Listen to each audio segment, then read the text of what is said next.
नमस्कार। अगर आप राजस्थान से जुड़ी किसी भी परीक्षा की तैयारी कर रहे हैं तो एक ऐसा टॉपिक है जिसे आप बिल्कुल भी नजरअंदाज नहीं कर सकते, और वो है राजस्थान के संत और संप्रदाय। देखिए, ये सिर्फ इतिहास का एक चैप्टर नहीं है, ये तो राजस्थान की संस्कृति की आत्मा है। तो आज हम इसी बेहद जरूरी टॉपिक को खोद कर समझेंगे और जानेंगे कि आखिर क्यों यहाँ से सवाल बार बार बनते हैं। तो पहला सवाल मन में यही आता है कि भाई, ये टॉपिक इतना जरूरी है क्यों? इसका जवाब ना बहुत सीधा सा है। ये संत और उनके जो संप्रदाय थे वो सिर्फ पूजा पाठ तक ही सीमित नहीं थे। अरे, उन्होंने तो राजस्थान के समाज को एक नई दिशा दिखाई, जात पात का विरोध किया, पर्यावरण बचाने का वो संदेश दिया जो आज भी रिलेवेंट है, और कला को भी बहुत आगे बढ़ाया।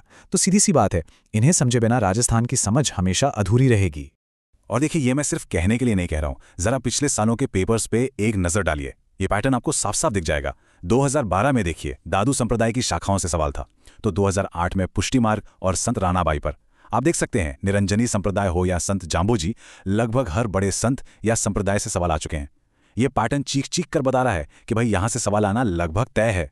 तो फिर आज हम इस टॉपिक को कवर कैसे करेंगे? हमारा सफर कुछ ऐसा रहेगा। सबसे पहले हम संत संप्रदाय का बेसिक कॉन्सेप्ट समझेंगे, फिर सगुण और निर्गुण भक्ति के जो मुख्य संप्रदाय हैं उनकी बात करेंगे। इसके बाद कुछ और जरूरी संतों को जानेंगे, कुछ प्रैक्टिस क्वेश्चन सॉल्व करेंगे, और आखिर में एक जबरदस्त क्विक रिवीजन से सब कुछ पक्का कर लेंगे। तो चलिए शुरू करते हैं। तो ये रहा हमारा पहला सेक्शन, संत संप्रदाय, एक परिचय। चलिए सबसे पहले इस टॉपिक की नींव को मजबूत करते हैं। तो सबसे पहला और बेसिक सवाल, संत कहते किसे हैं?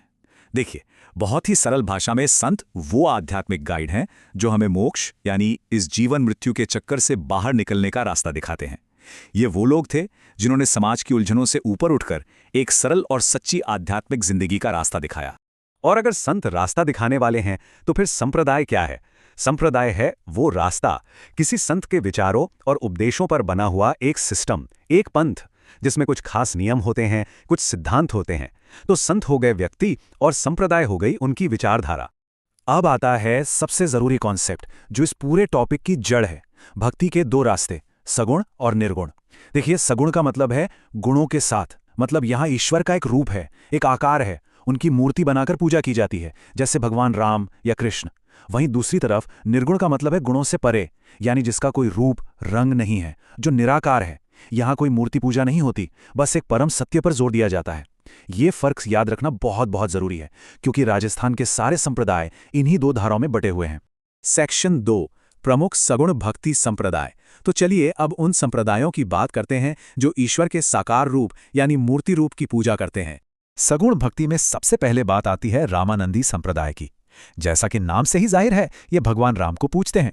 अब राजस्थान में इसके दो बड़े सेंटर हैं। पहला है जयपुर का गलताजी, जिसकी स्थापना की थी कृष्णदास पईहारी ने। अच्छा, इन्हें पईहारी पता है क्यों कहते थे?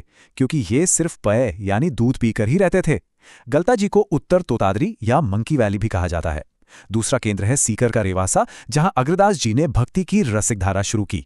इसके बाद आता है वल्लभ संप्रदाय, जिसे पुष्टि मार्ग भी कहते हैं। पुष्टि मार्ग का मतलब होता है ईश्वर की कृपा का रास्ता, और इसकी सबसे खास बात यह है कि यहां भगवान कृष्ण के बाल रूप यानी हमारे प्यारे लड्डू गोपाल की पूजा होती है।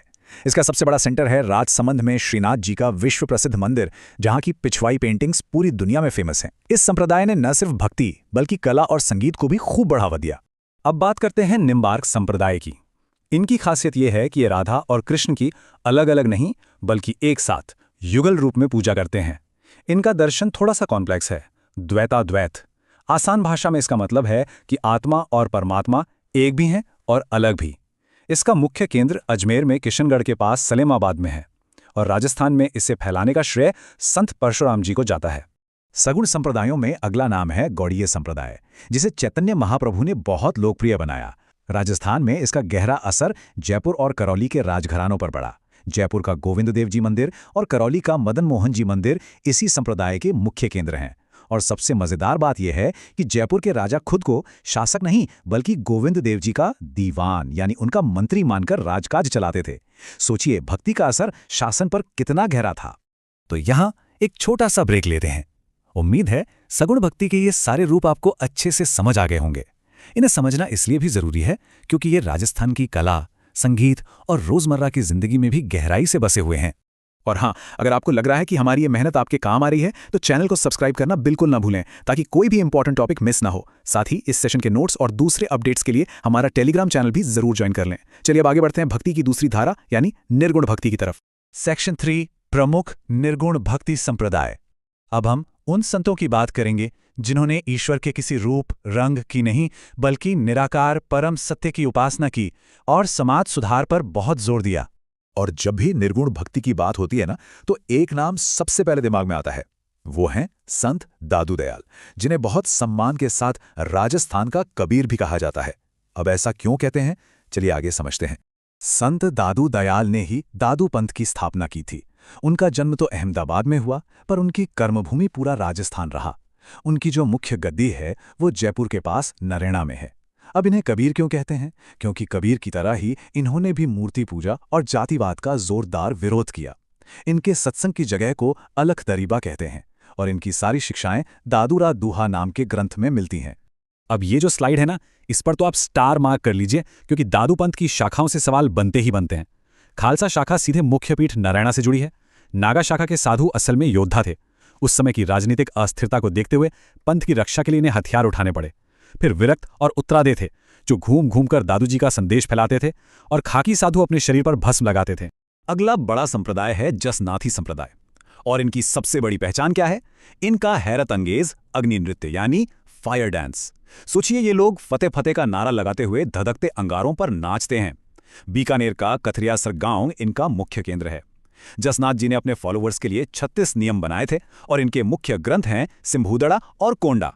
अब बात करते हैं विश्नोई संप्रदाय की, जो आज पूरी दुनिया में एनवायरमेंट प्रोटेक्शन का दूसरा नाम बन चुका है। इसके संस्थापक थे संत जाम्भोजी।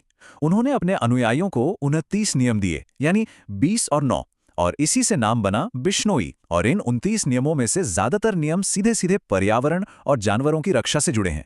सोचिए, 500 साल पहले कितनी क्रांतिकारी सोच थी ये। और इस संप्रदाय की पूरी फिलॉसफी को संत जाम्भोजी की ये एक लाइन ही बयां कर देती है: सिर साठे रुख रहे तो भी सस्तो जान। मतलब, अगर एक पेड़ को बचाने के लिए सिर भी कटवाना पड़ जाए तो भी एक सस्ता सौदा है। और खेजड़ली गांव में अमृता देवी और 363 लोगों का बलिदान इसी सिद्धांत का जीता जागता सबूत है।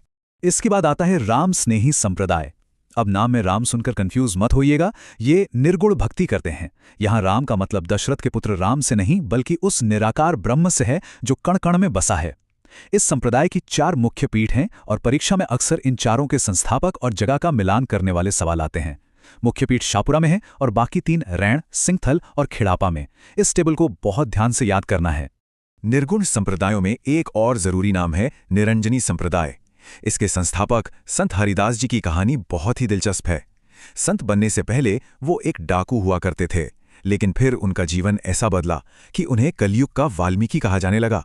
इनकी पीठ डीडवाना के गाढ़ा गांव में है और इसे याद रखने के लिए एक छोटी सी ट्रिक है, निगाह। नी से निरंजनी, गा से गाढ़ा और हा से हरिदास। है ना आसान? सेक्शन 4, राजस्थान के अन्य प्रमुख संत। देखिए, हमने मुख्य संप्रदायों को तो समझ लिया, लेकिन राजस्थान की संत परंपरा कुछ और महान संतों के जिक्र के बिना अधूरी है। तो चलिए अब उन पर भी एक नजर डालते हैं। संत पीपा की कहानी तो किसी को भी हैरान कर सकती है। उनका असली नाम था प्रताप सिंह खींची और वो झालावाड़ के गागरोन किले के राजा थे। आप कल्पना कीजिए, एक राजा जिसने अपना राजपाट, शानो शौकत सब कुछ छोड़ दिया सिर्फ भक्ति के लिए। रामानंद जी से दीक्षा लेकर वो संत बन गए। दर्जी समुदाय उन्हें अपना आराध्य देव मानता है और बाड़मेर के समुद्री गांव में उनका बहुत प्रसिद्ध मंदिर है। राजस्थान की भक्ति परंपरा में महिला संतों का भी बहुत बड़ा योगदान रहा है। इनमें 2 नाम सबसे खास हैं, गवरीबाई और रानाबाई। गवरीबाई डूंगरपुर की थीं, जिन्हें वागड़ की मीरा कहा जाता है। वहीं रानाबाई नागौर से थीं, जिन्हें राजस्थान की दूसरी मीरा कहते हैं। दोनों ही कृष्ण भक्त थीं और मीराबाई की ही तरह उन्होंने भी समाज के बंधनों को तोड़कर सिर्फ भक्ति का रास्ता चुना। इनके अलावा भी कुछ और संप्रदाय हैं जिन्हें हमें याद रखना चाहिए, जैसे संत लालदास जी का लालदासी संप्रदाय, जो मेवात यानी अलवर क्षेत्र में हिंदू मुस्लिम एकता का एक बड़ा प्रतीक है। स्वामी लालगिरी का अलखिया संप्रदाय बीकानेर में और संत दास जी का गूढ़र संप्रदाय भीलवाड़ा में। इस टेबल से आप इन सभी को एक साथ आसानी से याद रख सकते हैं। तो दोस्तों, थ्योरी तो बहुत हो गई। अब समय है ये परखने का कि जो कुछ भी हमने सीखा वो हमें कितना याद रहा। तो चलिए एक छोटा सा टेस्ट हो जाए। पहला सवाल आपकी स्क्रीन पर है। अग्नि नृत्य किस संप्रदाय की प्रमुख विशेषता है? आपके ऑप्शंस हैं विष्णोई संप्रदाय, दादूपंथ, जसनाथी संप्रदाय या रामस्नेही संप्रदाय। जरा याद कीजिए, हमने इसकी एक बहुत ही खास पहचान के बारे में बात की थी। और सही जवाब है ऑप्शन सी, जसनाथी संप्रदाय। बिल्कुल, जैसा कि हमने पढ़ा था, बीकानेर के कतरियासर में जसनाथी संप्रदाय के लोग फतेह फतेह बोलते हुए धधकते अंगारों पर ये कमाल का नृत्य करते हैं। ये सिर्फ एक डांस नहीं, बल्कि उनकी गहरी आस्था का प्रतीक है। चलिए दूसरा सवाल देखते हैं। राजस्थान का कबीर किस संत को कहा जाता है? ऑप्शंस हैं संत पीपा, संत दादू दयाल, संत जाम्भोजी या संत हरिदास जी। ये भी एक बहुत ही लोकप्रिय और जरूरी सवाल है और इसका सही उत्तर है बी, संत दादू दयाल। क्योंकि जिस तरह संत कबीर ने समाज में फैले आडंबरों, जातिवाद और मूर्ति पूजा का विरोध किया था, ठीक वैसी ही शिक्षाएं संत दादू दयाल ने भी राजस्थान में दी। इसीलिए उन्हें यह उपाधि दी गई। बहुत बढ़िया। चलिए अब दौड़ते हुए एक क्विक रिवीजन करते हैं ताकि सारे महत्वपूर्ण फैक्ट्स दिमाग में एकदम सेट हो जाएं। और ये है हमारी आज की मास्टर रिवीजन टेबल। इसमें आपको सभी प्रमुख संप्रदाय, उनके संस्थापक और उनके मुख्य केंद्र सब कुछ एक ही जगह पर मिल जाएगा। मैं तो कहूंगा इसका एक स्क्रीनशॉट लेकर जरूर रख लीजिए। परीक्षा से ठीक पहले रिवीजन के लिए ये बेस्ट है। और अंत में मैं एक सवाल के साथ इस सेशन को खत्म करना चाहूंगा। हमने जिन संतों की बात की, उनकी शिक्षाएं सदियों पुरानी हैं, जैसे जाम्बू का पर्यावरण बचाने का संदेश या दादू दयाल की सामाजिक बराबरी की बात। जरा सोचिएगा, क्या ये शिक्षाएं आज के मॉडर्न दौर में, जब हम क्लाइमेट चेंज और सामाजिक भेदभाव जैसी चुनौतियों से जूझ रहे हैं, पहले से कहीं ज्यादा जरूरी नहीं हो गई हैं? इस पर विचार जरूर कीजिएगा। आज के लिए